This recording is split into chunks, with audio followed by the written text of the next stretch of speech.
Hi, and welcome back to the No Matter What Club. Joining us in the studio today is a longtime friend of mine, Ross Mondschain. Ross is a licensed clinical professional counselor and ASEC certified sex therapist based in Chicago. After earning his master's in counseling psychology from the Chicago School of Professional Psychology in 2022, he completed training as a certified emotionally focused individual and couples therapist through the International Center for Excellence in Emotionally Focused Therapy and furthered his expertise with the Gottman method.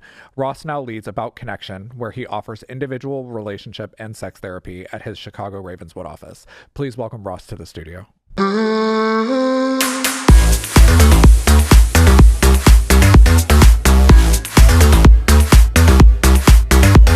Hi, everybody, and welcome back to the No Matter What Club. So excited today to have our wonderful guest here, Ross Mondschain. Did I say that right? Hi, guys. Yes, you said it right. Yes. And then we have our two beautiful co-hosts. We have Anthony Arranaga-Grayson, my husband and the co-founder and COO of No Matter What Recovery. And we have Mell McCracken, our national director of chemsex and LGBT programs. And we are on our temporary set here in Chicago. Highlighting all the people and things of Chicago that make it such a great city to get sober in. Yeah, the I wonderfulness. was seeing some photos of some upcoming guests that you have. It's like it's good people, good Chicago people. Yeah, we tried to mix it with like clinicians and then sober folks and just, other, people in the community just to kind of highlight I don't want to use the word spectrum, but the spectrum of folks that we have here in Chicago. So, Ross, it's so good to see you and have you here. Ross and I go way back. Yeah, and you want to tell them how? Yeah, we were in IOP together. okay. Called Crystal Clear at Howard Brown Health Center.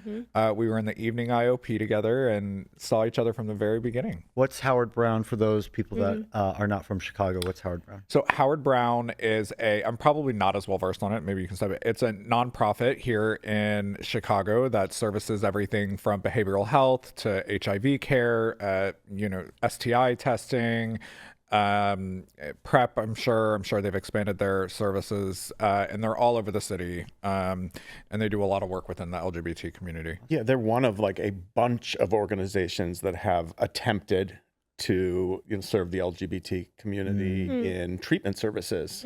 We've seen like Vallejo come and go. We've seen Crystal Clear come and go. So there is a huge opening here for you guys. Yeah. Thank you. Yeah, we're super excited. I mean, in the specialties that we've kind of just developed over the years, sexualized drug use and chemsex has become one of the pillars of our organization, and Mell being at the helm of it. And I know that you specialize in therapeutic services for couples and individuals struggling with sex or substance use disorder. Do you want to go a little bit into what you do? And Yeah, so I'm a relationship and sex therapist. So I work with individuals and couples on their important relationships. And I think we know now you can't really do couples work without talking about sex. Yeah. And you can't do LGBTQIA plus work without talking about substance usage. So it's kind of like a perfect storm. Yeah. So I came out of grad school with like 3 goals: to become an EFT certified therapist, to become an ASEC certified sex therapist, and an IFS certified individual therapist. And for those that maybe don't speak Yes. that clinical language, Yeah. can you let us know what each one of those things is? Yeah, so EFT was created by Sue Johnson. It's an attachment-based model for looking at relationships, and it looks at everything that happens between a couple that may be problematic as cyclical. So what we do is we start to look at what is the cycle that takes hold here. So we take a couple that's coming in, and one is pointing at the other. It's them. No, it's them. And what we do is we unite them in making the cycle the villain. Right. Everybody's doing the best they can, and we're all working with sort of, we're trying to get what we want, doing what we know how to do. Sure. And so where attachment theory might identify you as having a certain type Right. of We often attachment hear style. of that anxious avoidant. And I hear a lot of people throw those terms around. You can take the Cosmo quiz and you can, Right. figure out who you are and give yourself permission to be like the worst version of that. Right. It's because of Yeah, yes. I'm avoidant. So all of these things. Yeah, so I'm gonna ignore you. So we don't pathologize. We say you use a withdrawing strategy or a pursuing strategy. Right. And you may be in protest or protect. And we learn to like create an immense amount of compassion for your partner's moves. Right. And so then we can say, oh, we're in our cycle again. Yeah. Rather So there's than- the we. Yeah. So we get a we going. Modern sex therapy is just understanding human sexuality, sexual dysfunction. There's like a bunch of different competencies. We don't, which is interesting because in ASECT, we don't do sex addiction. We look at an OCSB model, which focuses more on sort of context and consequences. Then IFS is this amazing internal family systems, which is just this beautiful model that gives us permission to look in for just this amazing sort of like panel of parts that are always at play. And we just build relationships with these parts that all have like sort of like these jobs to do. And all these parts come online to protect us, maybe from a never again standpoint or from like a if all else fails perspective. And so my want is to take these three things, these three sort of modalities, and then be my own therapist, reaching into those. Yeah, for sure. What a toolkit. Yeah. Yeah. I love it. A clinician that we work closely with in California, her name's Adrienne Glasser, and the way that she explained parts work and IFS to us, because I thought when I was thinking of internal family systems, I thought it was family dynamics. About like your family of origin? Yeah, and sure. I got it confused, and she was like, no, just think of the movie Inside Out. And she explained it to us that way, and we were like, oh, I get it. Yeah, and that was an IFS was consulted. I wish I could remember the clinician, Dr. Frank, someone. We can put a chyron there later, maybe. But was consulted, and that actually was an IFS model that brought that to life. So One and two. That's like the best way to think of it, is direct folks to Inside Out. Yeah, it's we had a episode that we've aired where Adrienne came on and did a lot of IFS with me and my brother together on the podcast, and kind of talking about like growing up in the same family and how him being my biggest ally and kind of watching me navigate my addiction and coming out, just kind of like how he navigated it and how he understood and interpreted my actions and behaviors and thoughts and feelings and how I was actually experiencing them. And it was really cool. And then we did this other group where with Adrienne, where we put someone in ourself in a chair, and we're kind of like talking to the chair through like this am I explaining this right? That's like old school Gestalt. Gestalt, Tell the chair. So cool. Tell the chair. Yeah. IFS can be so powerful for folks who are still ambivalent about recovery, because we can spend time getting to know like this polarity, the part that really isn't ready yet. Right. And we can't be like nothing to see here. We have to the thing to do is to get to know that part. I want to acknowledge that. Yeah, so they've got usually this push-pull between the part that wants to be in recovery or knows that this isn't working, and a part that's like, I'm not done partying. Right. Or it's my birthright to be messy. Or, and that we, in IFS, there are no bad parts. I love this idea that like all parts are welcome. Yeah. Not all behavior. But everybody gets a seat at the table. It's Yes, just like whether you're using the spoon or the fork. And like, we spend time. Yeah. We spend a lot. I've seen it transform in the room when like I'm in a you need to kind of like, because you can see the train wreck coming. And then, you can't rush somebody, but if you can give them time right. and like spaciousness to It's spend time. I tell folks that all the time. The greatest gift that you can really give yourself is time and attention. Those two things, that's where miracles occur, is in the space of time, in the space of getting help or containers and structures with that time.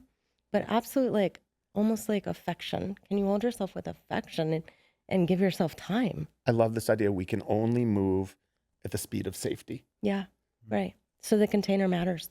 100%. 100%.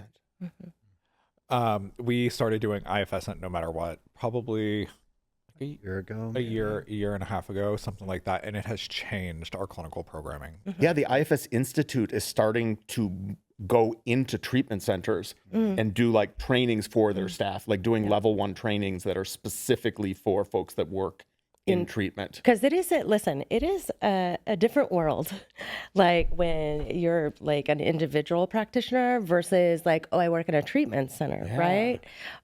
So I love that they're doing that. I actually had the great honor of going and seeing Dick and Jean in Costa Rica. Dick Schwartz? Yes, for an intensive, and experiencing the power of that, even with the amount of people in that room.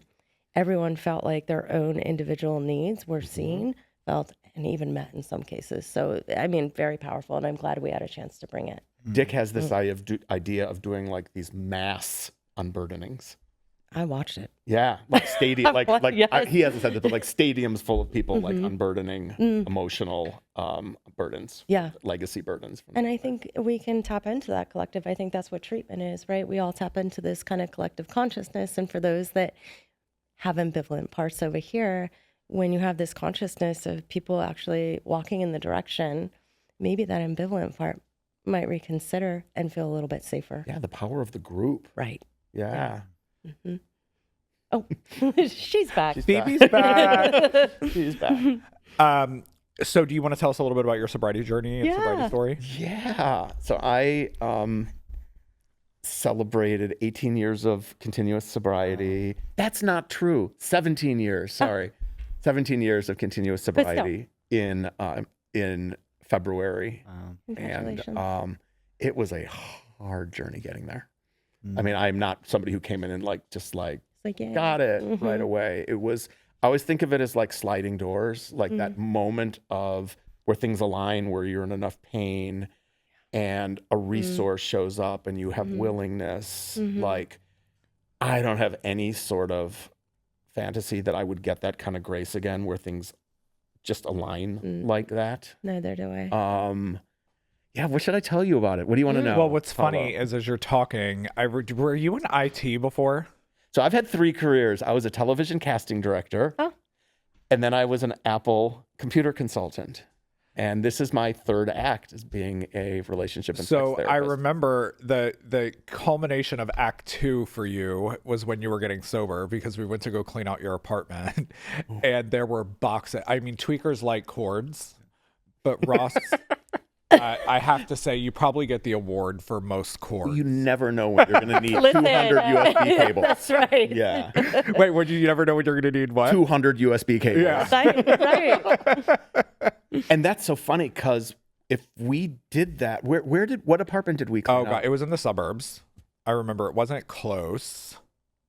Maybe it was, you were moving from there into your parents' house. Because maybe. my parents, when your I was parents in were involved. treatment, they had to clean out. Maybe it was a storage unit. It was probably a storage unit. But when I was in treatment the final time, I had been evicted from my apartment on Wellington. And so I'm in treatment, and my parents had to get my stuff out of there. Not the sort of place you want to, Was it parent proofed before? No. Yeah, it was nothing proofed. Yeah. So apparently the story goes like this, that, it's just like the windows are newspaper covered, and only the finest. Doorknobs are lube. It's just was like, if you Google Tweaker's apartment, it would be what this place looked like. Yeah. And there were a lot of circular, it's so funny. Anytime I tell my story at a convention, I have to make sure that the ASL translator knows how to say cock ring. So that's usually the first thing I make sure. But do most of them know how to say it? Yeah, so it's I think it's great. This.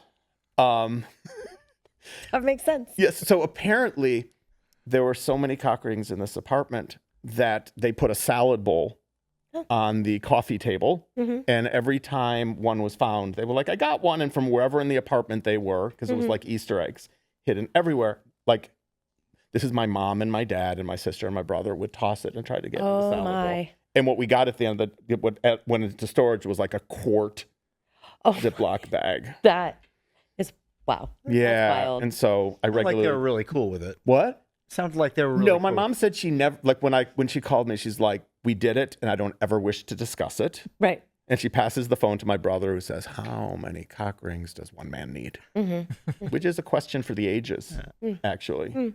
Mm-hmm. Did you ever count? Yeah. No. No. No. But It explains just the unmanageability that we Yeah. experience Yeah. out and the compulsive sexual behavior and the and the stealing. I did not buy that many. Oh. No, I did not buy that many. Okay. No. So one of the things that I know that both of you have in common that I just kind of wanted to talk about is just like sexual recovery. Mel, you specialize in recovery while in treatment, Right. and navigating the complexities of sex. And Right. I know that you specialize in them post-treatment. Yeah. So maybe we can kind of talk about the difference of what the treatment or the therapeutic lens looks like while we're treating someone in the different stages of recovery looks at chemsex. I mean, that's a really good question because, when they arrive to us, they arrive with the salad bowl. Yeah. Do you know what I mean? So they're at their lowest point. Yeah.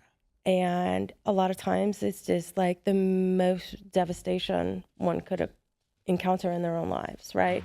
So I see two types. There are many, but I'm going to frame them in two. One, the one that's at the absolute bottom and is willing to do anything. Here, take my phone. I don't even want to look at it. Go clean out my apartment. I don't want to see any of it. Let's get rid of all the pictures, the videos, and just completely spiritually bankrupt. And then I see the other ones that are kind of like, oh, I still got this. Yeah. I see this a lot too. It's like, I only use every 30 days. It's not a big deal, right? But I've been using this way for the past 5 years, and I've started to incur many consequences, job losses, ruptures in relationships, and yet I still don't buy into that I'm in a cycle because I can manage it every 28 days or something. Yeah, and maybe I still have my job. Right. Maybe I haven't lost I don't have like the everything. hallmarks. I haven't been evicted. Mm-hmm. I'm Right. still like making it look good. Right. And it's still fun. Right. Yeah. That person can... Yes, and there is some fun to it, right? So I just want to kind of describe like who shows up to our doors, and it's very much like you said, that we progress at the speed of safety, right? So I think when they come into treatment, for a lot of folks, like maybe that's the first time they ever stepped into a safe space in the past year, right? So the nervous system is going to take time. It takes 30 to 45 days before we even see people kind of shake out the pause and the protracted withdrawal, and then you see their nervous system start to settle. And I really think that that's where the work is. Pauses, post-acute withdrawal syndrome. Post-acute withdrawal syndrome, Okay. right? And that takes a bit, especially with chronic stimulant abuse and the way that it impacts not only the body and the brain, but the nervous system too, right? And we forget about that. We're like, oh, this is the biology of it. This is the neurology of it. And, it's all about how dopamine impacts your brain and all of the chasing and the wanting and the fantasies and the process addiction. But rarely do we actually think about the impact on the nervous system. So in treatment, I want to work with the body first before I'm getting even here. I want to work on regulation skills, on grounding skills, getting people back in their body. And for a lot of people, that is a very scary experience because as we know, there's a lot of trauma that happens, especially with sexual assault, sexual abuses, and things like that in these settings, right? There's not a lot of consent that's really offered except for maybe at the door. So people find themselves in really precarious situations, and oftentimes they're vulnerable and they're taken advantage of. Yeah, and finding ways to talk to folks about their nervous system because people can't necessarily speak to, physiological signs that are happening. But sometimes we have metaphors. We love that in EFT is just to say oh, I get activated or something happens and just to slow that down and maybe find, I remember this one client was saying it feels like this balloon that's filling up, this balloon that's filling up. And at some point it feels like if I don't do a thing, it's going to burst. Yeah. And letting them sit, actually create spaciousness to sit with that. Yeah. And actually be in it. I love Tara Brach. I love the work of Tara Brach, Buddhist psychologist. And she asked one question. She says, oh, tell me what your feet feel like. I'm like, okay, well, they're in a shoe and I got toes. And she goes, no, tell me what your feet feel like from the inside. And so, like, what are the sensations that start to occur and what do you start to notice? I always use the example of, like, I didn't even know I was angry until I actually had someone check into my body with me. And I get this signal where my fingertips get real buzzy. That's when I know, don't hit the text, don't hit the email, like, because it's already coming and my mind is already changing. So we do a lot of psycho ed around that. And then we do a lot around sexual recovery, and really, I want to have someone well regulated before I'm asking them about their sexual beliefs or how did they grow, like developmental stages and adolescent, like they need to be well regulated. And I think a lot of the work is really helping people back into their bodies so they're more available, right? Because if I'm just under the influence and driven by 1,000 forms of fear, basically, unless I know how that's actually showing up. So, we do a lot of psychological and emotional work, but the body work, I think, is one of the most important things that we do in treatment.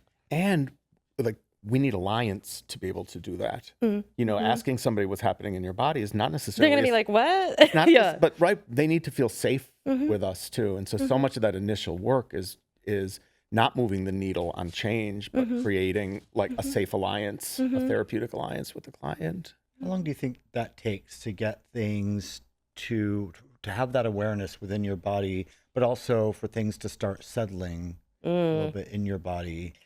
I think each person is usage different. may vary. Right, exactly. How much you use, how you use, when you use, like, and I don't know. If I'm honest, I would say that I'm still learning that, even my own recovery, a decade later. But in treatment, sometimes it takes 18 months. There's a lot of studies that say like your full brain function returns at like 18 months to 2 years. So, but again, depends on what you use, how you use, how long you use. Well, and also too, I think, I'm like, as you're sharing all this, I'm thinking back to my own treatment episode for myself, right? And like, I had to actively participate in not just showing up to treatment, but also actively participating in what they were teaching me. Right. Right. Because that doesn't, we can talk to people about, feeling your toes and feeling what's in your hands all day long, but unless they're practicing it too, Well, I can read a description of an apple in a dictionary. Yeah. And you can tell me all the wonderful things about it. Oh, it's crunchy, it's delicious, it's yummy, it's red, it's all these things, shiny. And I may have an idea of what an apple is, but until I actually go to the store, pick one off a tree, bite into it, I'm not going to know.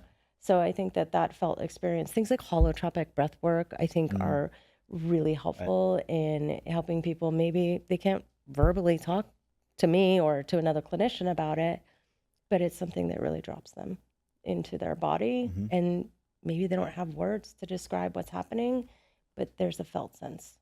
So I mean, even at 10 years sober, as you're talking, I'm disassociating. Because when you said that, my first line was, oh, Sister Act, you don't have to bite an apple to know it's sweet.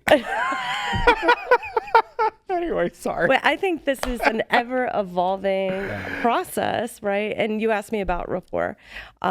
Listen, I don't know. I'm pretty quick with that. I think that I can kind of use a little bit of humor there, and that kind of breaks the tension, and tell a cute little joke, or there are cues and ways that I can let people know that maybe I understand, and you don't need to explain it to me right now, right?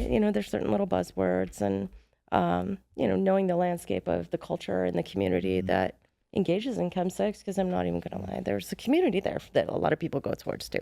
I'm so curious because I have like spaciousness of time to work with folks. Oh yeah, I don't. I'm on a. Yeah, what does it feel like to be in that kind of like pressure cooker of like only having folks for such a short amount of time?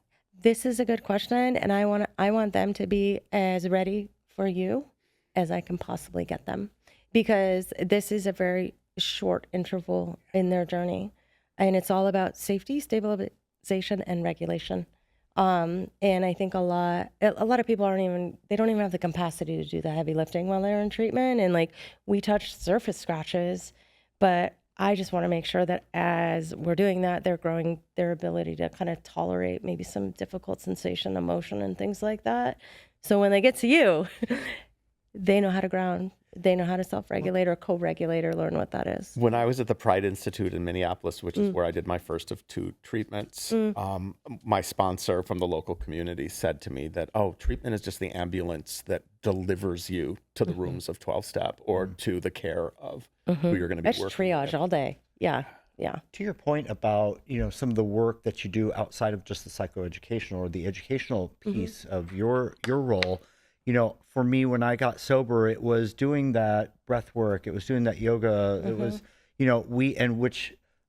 at no matter what recovery we do, I know not every treatment program does that, but we incorporate that holistic side of treatment as well, which gets you into your body a little bit so you can feel it a little bit more, because we were so busy numbing out, obviously, for, That's right. for however long. Yeah. And I think these are all such stabilizing tools that people can use. And then maybe we can help provide them with that language to kind of describe those experiences. But to your point, though, we have that short, time in outpatient level of care. But yet, besides Mell, there's also the holistic side that we do at No Matter What Recovery, which kind of complements what the work that Mell is doing. It used to be called the 28-day. What is it actually? 28-day model. Oh, Lord, you could I cannot. What does it even look like now in terms of how long you get with folks? Listen, as long as I can have them and they want to stay with us, the longer the better, right? So many different studies would suggest that the longer someone not necessarily stays in RTC, but stays connected to some sort of outpatient group with individual therapy, the better their chances are, right? So I would say 90 is always a good goal, but it's client-centered. I can never, maybe Johnny needs 90 and maybe Susie needs 18 years. I don't know, but there's still... I want her insurance. Yeah, right. 18 years. And that's the bureaucratic red tape around that is really disheartening and very dangerous. So what's it like? So Getting 'em. they graduate from No Matter What Recovery, let's say, and they come to you for aftercare. What's that like? Oh, I think it's very similar to what you described and how they come to you as you're assessing, are they done? Do they believe they're done? Are they still negotiating? A lot of folks are like, yeah, I'm going to try this for a year. I'm not convinced, is to meet them where they are. I mean, it's a joy to get somebody who's all in. I mean, that's so rare and beautiful when you get somebody that's just tell me what to do. I'm I'm done. There's been enough consequences, or I had this transformational experience in treatment and I just want to keep rolling with it. That's kind of rare and beautiful when you get it, but a lot of times you're still working with some ambivalence or an awareness that there are very strong parts where the addiction is still hard at work. You can, even if they're not necessarily really aware of it, you can sort of sense when you're talking to their recovery and when you're kind of talking to their parts that still live in addiction. And so creating, a place where those parts are welcome, where, if somebody's still holding ambivalence, that we can work with that part and talk with that part. Because if parts that we ignore will jump out. Absolutely. And they jump want out attention. and demand our attention. And so creating space for, the parts that are all in and the parts that are ambivalent, and how do these parts feel towards each other too? Right. Parts have feelings about parts. Yeah. So I know when we were talking about what we were going to talk about on the podcast, one of the things that we do at No Matter What Recovery is we strongly recommend abstinence while in treatment. Mell uses this analogy all the time and I love it. It's like you have a broken arm and your doctor says you're going to be in a cast for 6 weeks. Yes. But then you're like, well, I'm going to go play softball and then later. I'm going to come back and you can rewrap my arm, right? And it's that cycle. It's an analogy that I'm a visual person, so I can really see it all the time, where we're not saying you can't have sex when you're sober. We're saying we're going to put it on the shelf for a second so that we can navigate all of the complexities of the fusion of your crystal meth addiction and compulsive sexual behavior. So we're going to, we'll be working with you psychiatrically with medication management, see if there's any co-occurring anxiety, depression, PTSD, trauma. Perhaps we look at mood stabilizers, or we look at anti-craving medication or impulse control medication with some sort of medically assisted treatment. So we do that concurrently with the psychoed, with the somatic experiencing. And we kind of create this treatment plan where we look at just like all the different parts of the addiction, and we try to do it. I hate to use the word boot camp, but it's kind of like a boot camp of sorts. I would say that 100% of the relapses, and this is a big statement, 100% of the relapses that have happened with clients at No Matter What Recovery have always included an app at some point in the run. 100%. 100%. Just like in decades and like, yes. And so we do, work with, looking at blocking adult content while some of our patients are in treatment. But also Mel will be the first one to say, let me see your Instagram algorithm. Because they're willing to put down the sniffies and the grinders and things like that, but their algorithm looks just like the grid. And I'm like, wait, you are still under the influence, because I truly believe that people are under the influence of many different things. Like we're under the influence of anger, we're under the influence of, intrigue, and like all of these things. Of your algorithm, right? Which is like a slot machine. It's like, okay, you're a gambling addict in the casino right now. What do you think is going to happen? Yeah, I heard somebody describe it as infinite novelty, that our sexual...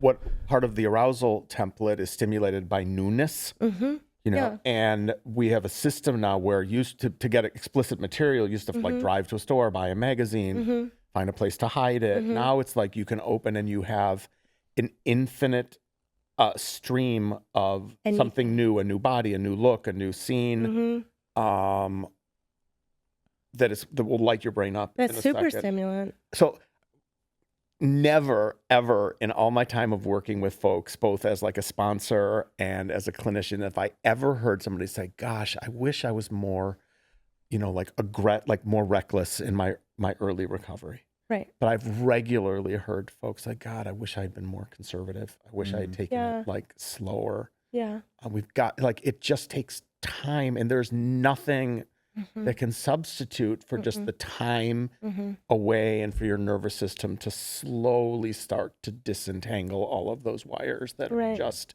twisted together. Yeah. And that, stepping away from that entanglement, I'm always like, people are willing to put down the substances when they come into treatment, but this is like such pushback. And I think a psycho ed around this goes a long way of, maybe people not understanding what it is that they're actually working with. Right? And there's these external kind of dates that happen while you're in treatment. And then in 12-step, there's like no dating or sex. Sometimes they'll say for the first year but I don't think these like dates really mean anything. Because every person is different. Right. Like what would actually a meaningful benchmark be for feeling like I'm ready to maybe, go on a date? How would I bookend? What would be doing it in a safe way? To have a meaningful conversation about how I might be able to do something different, not just try it again and see what happens. That's so risky. It's so risky. Are you really willing to risk it?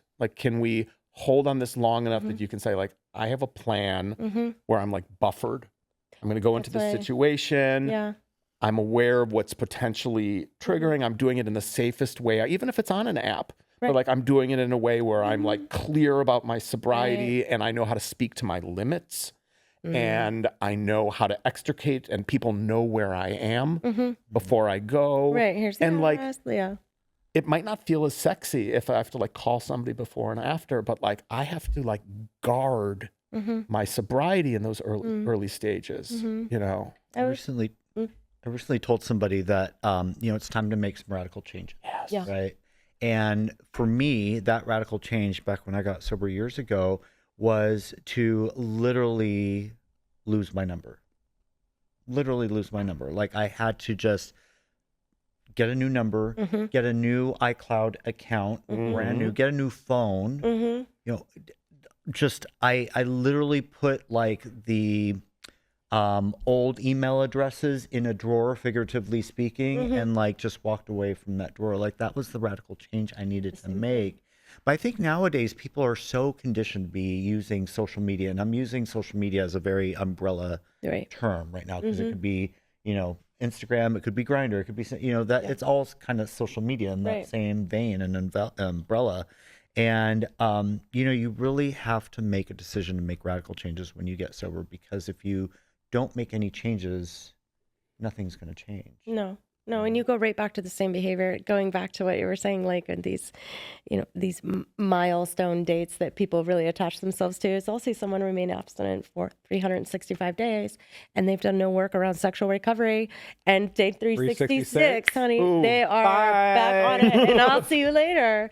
Yeah. But, to speak to because we use 3 plans, right? We have our first initial plan, which is taken straight from SCA, which is grays, bottom lines, and vision, and action, right? That's where people are starting. And then we go into mindfulness around apps, porn plan. You got to have a plan around porn. Yeah. Otherwise, it's driving you and you're not driving it. And then we end on a more robust sexual recovery plan. So then they come to you with all of this container. And I'm wondering where, because I'm thinking about the framework that I work in is much different, right? And I'm okay, we got a lot of symptoms here that are causing a lot of pain. Right.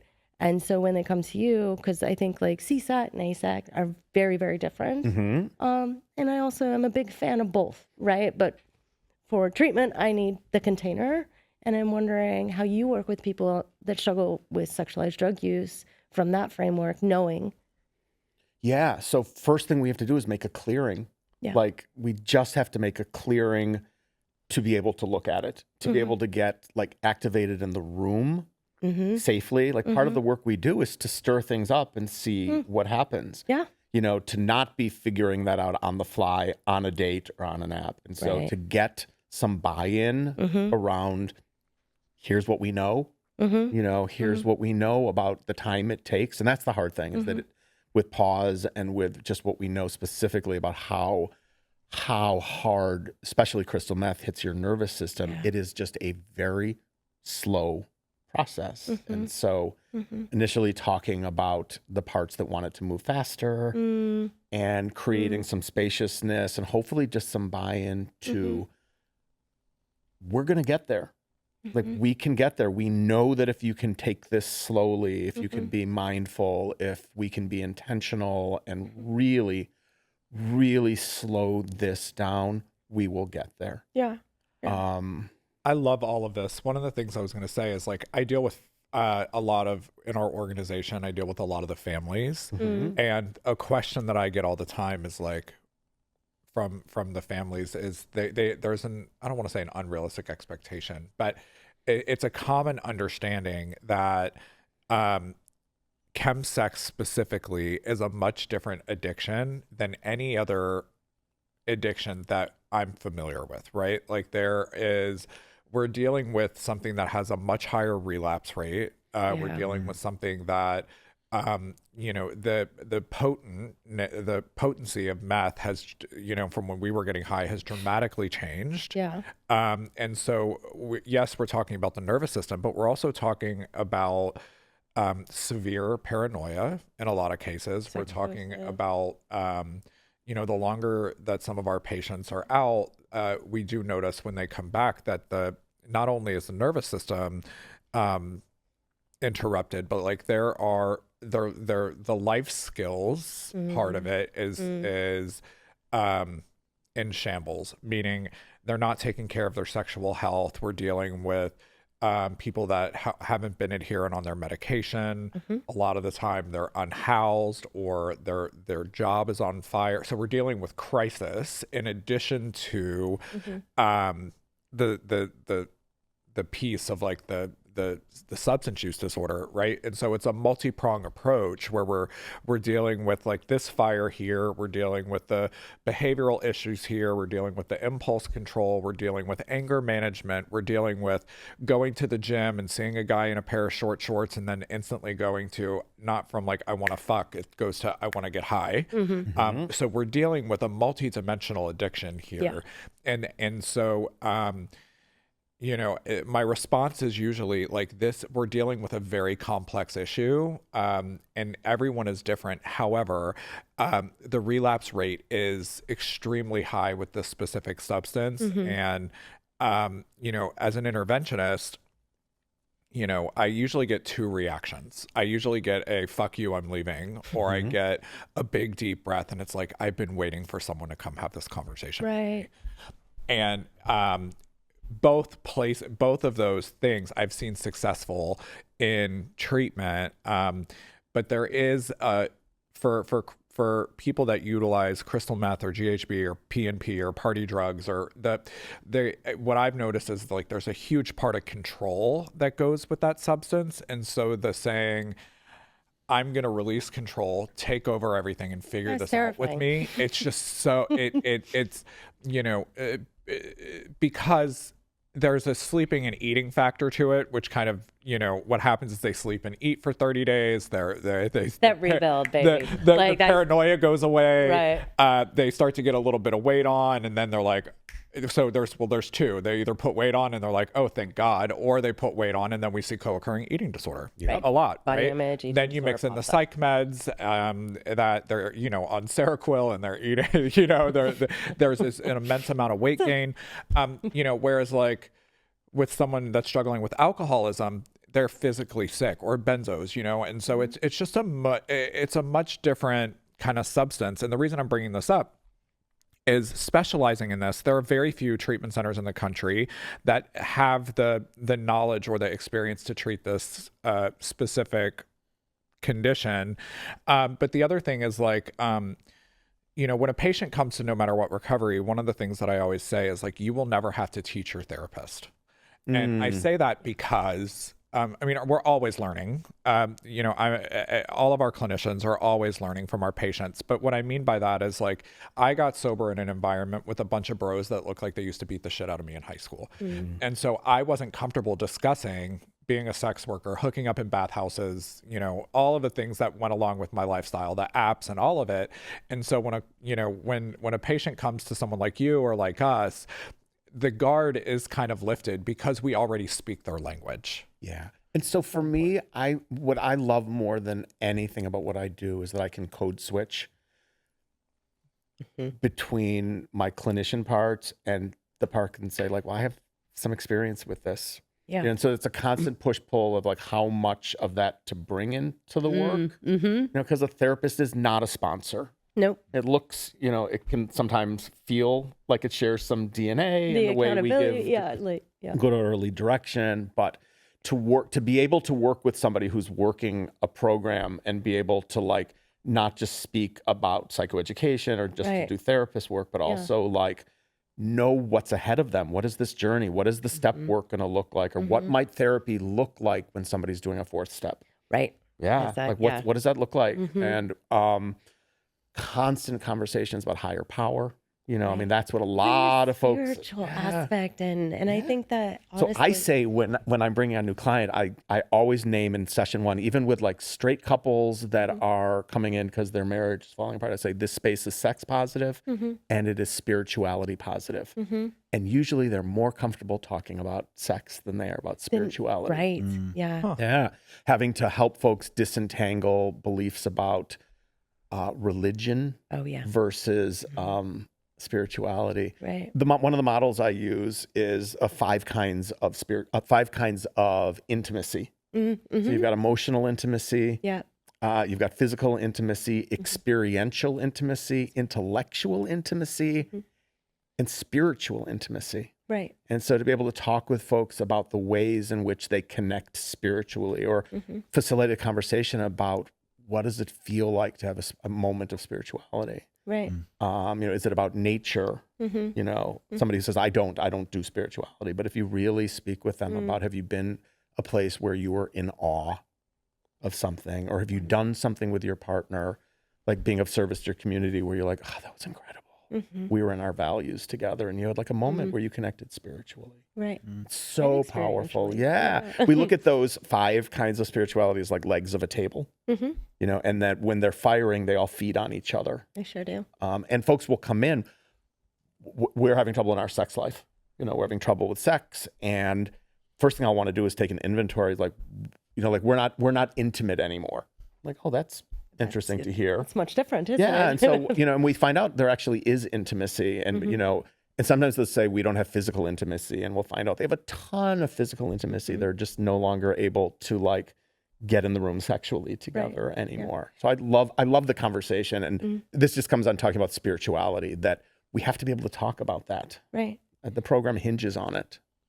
Would you say that when people come to you as couples and they're like, okay, we're not connecting in physically or sexually, would you say that the tools that are needed to facilitate that connection, are most of those found outside of the bedroom?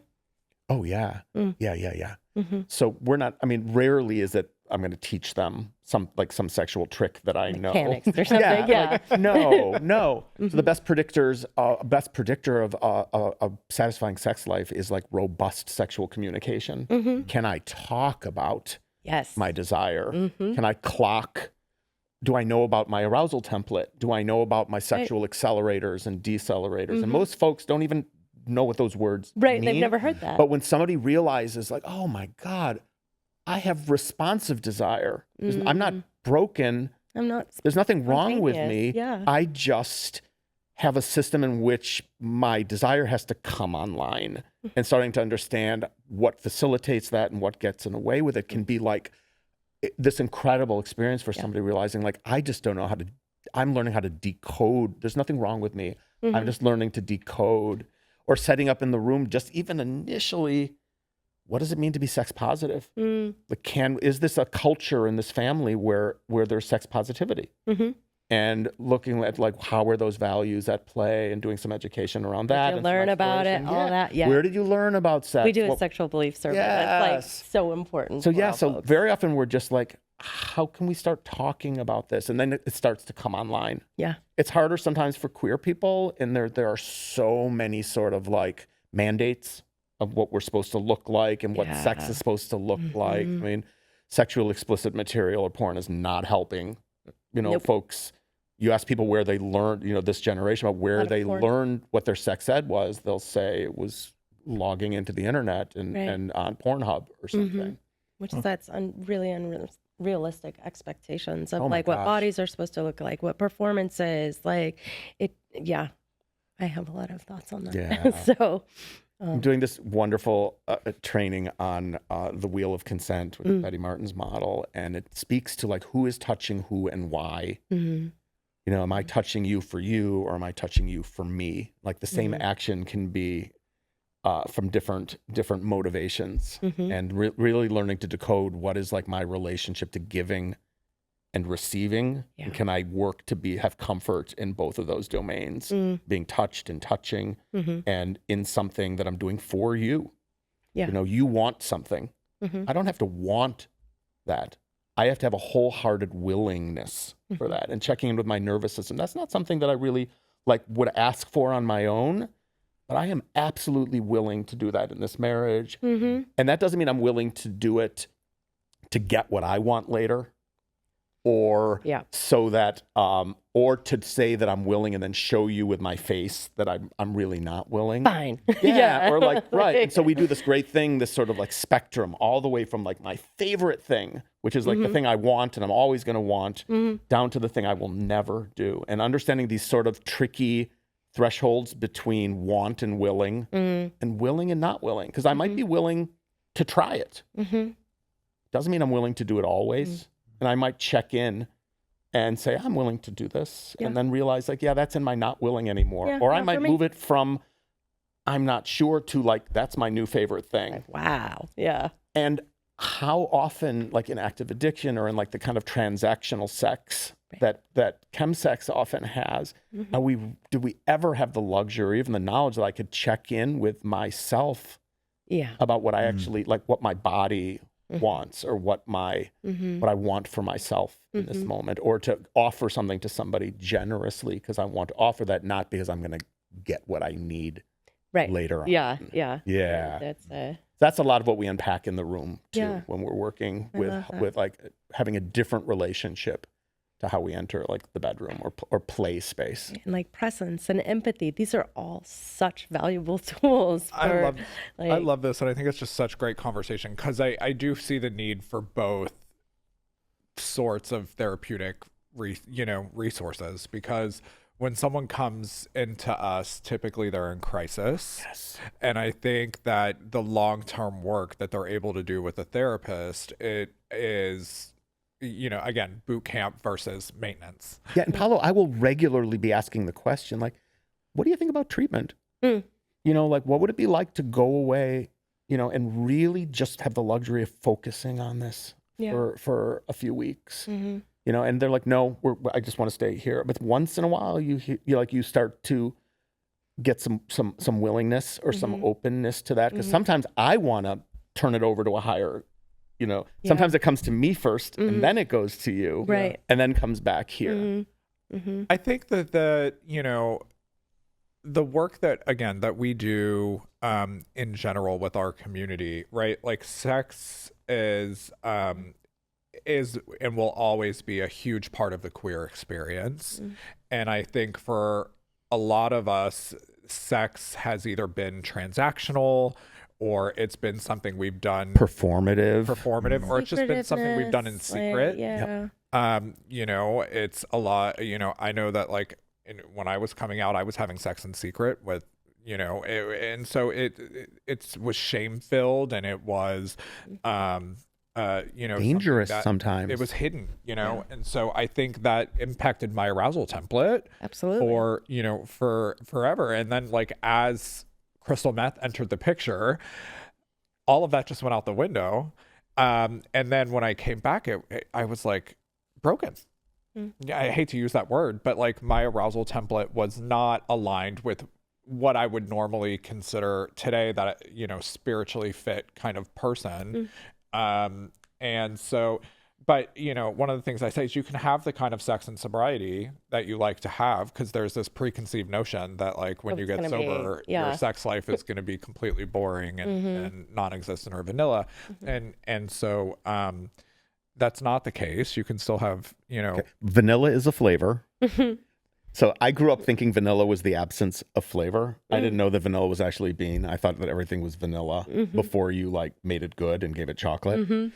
But vanilla's okay too. That you can have incredibly connected sex and it can be vanilla. And I think there's a lot of emphasis sometimes in CMA around kinkiness, and that for somebody whose maybe template is softer and more traditional, or maybe more vanilla, I want to also make sure that that can be a really hot experience for somebody, that we don't hold an agenda for getting you to have bigger, kinkier, any sort of sex. That really it's about knowing what you want, what feels good. Starting to question what you actually want for yourself. Yeah, I think I would say that I see that too, but I also see a sheepishness or a shyness for people actually to kind of claim that, wait a minute, I'm more emotionally, I want to be attuned to a person and I want to feel attuned too. And for a lot of people, that is a very powerful sexual experience without all the bells and whistles. But I see a lot of people not want to say that. It's very vulnerable. And they come from, these really intense situations, and the mind fuck here, excuse me. Yeah, we can say fuck on this. The mind fuck here is that when I was using, that was extremely hot to me. The intensity of it, the surrender of it, or the dominance of it. But then when I come into identifying my sexual values, it's kind of well, who am I now? You were saying, do I want this? And can I add this? And is there a person in front of me that is responsive to my needs? And have they been vetted? And how can I trust them? And what's important to me in those sexual experiences? I sit in rooms with so many men who tell me this exact thing is, I'm hesitant to share this. And I'm very lonely and I want a partner, but I don't want to say that to my friends or in my community. Because I think we have an overemphasis sometimes on the hypermasculinity, hypersexuality that leaves a lot of people behind that want maybe some of, a different flavor of vanilla. Yeah, I was sitting down with a new couple and I try to really show that my space is open to everything. And I was we're kink positive here and poly positive. And somebody leaned forward and said, are you okay with monogamy? I'd forgotten to say, that, or else I'm monogamy forward too. If that's what you want. There's a lot of pressure in the community to be expansive or to be alt or to have more, and to be open, to be poly. Can you listen to what you want? And we can't trust ourselves in active addiction. So again, that's also the pause to be able to trust or to be able to listen to what's happening in your system again, and to be able to build some trust in yourself. Yeah. I mean, how long did it take you all to like learn to trust yourself again? Learn to trust, like, I don't know, I trust the heart more than I've ever trusted the head, but I'm just curious. It takes a long time. Yeah. Yeah. I went through a period of just leaning into everybody around me, you know, that if I can't trust myself, there were people with good, like I sometimes would have a good idea and could feel like I can trust this. Sense. I'm going to check in. Yeah. And I think that's just a wonderful thing about recovery too, is you can always, the culture allows us to check in and say, I'm working through something, or I want to just check my best thinking on this, that you never have to like make a decision yourself. 100% yourself again. And I still lean into the people of the program regularly when I'm like vacillating on something and wanting to know, like, am I getting in my way, or you know, which of my parts are sort of driving this. What about y'all? It took years. Years. Yeah. It took years for me. Yeah, I think, well, it took years for me too, but I also think there was my age too that contributed to when I started trusting that a little bit more, right? Sure Because you know, when the fog started to lift, and you know, I was like, you know, feeling stuff in my gut, like that gut feeling, you know, I was learning to like lean into that a little bit more and trust that. And the more I did, the more I saw that, you know, sometimes this isn't always the best, you know, guide. Not my for best me, tool. That's for you know. sure. And What do you so- call it? What, dangerous neighborhood? Yeah. Yeah, it's a dangerous neighborhood. Yeah, don't ever go there alone. Yeah, yeah, for sure. And but yeah, I think like with age, you know, with sober time, but also my age too, also I think helped me guide me a little bit more. Yeah. Well, y'all, this has been an amazing conversation. And I was so excited to have you here. And to be honest, it was very insightful for me, because we, in our world, it's kind of a bubble, right? So it was really amazing for me to kind of learn like what the aftercare process looks like. So thank you for the work that you do. Yeah, for sure. And for all our listeners and watchers, thank you for watching the No Matter What Club and listening to the No Matter What Club. And we'll see you soon. Thanks. Bye. Bye.